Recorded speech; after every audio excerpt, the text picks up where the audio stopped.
pe creastă. M-am visat pe o potecă de munte, încremenit ca o piramidă în nesfârșitul deșert arabic. Doar mâinile și picioarele mă ajutau în lupta cu norii, cu amintirile, cu gleznele însângerate și înțepate de gloduri tăioase. Primitivii urau pietrele, degeaba sunt muzeele pline cu falsuri, așchii prelucrate de apele râurilor, reci ca timpul de veșnice. Nu știam de trebuie să continui urcușul sau alene să cobor spre câmpie, când ai apărut tu.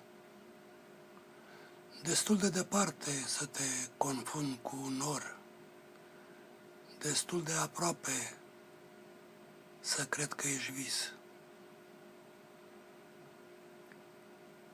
Și ecoul multiplica strigătul meu, un fel de rugăciune devenită geamăn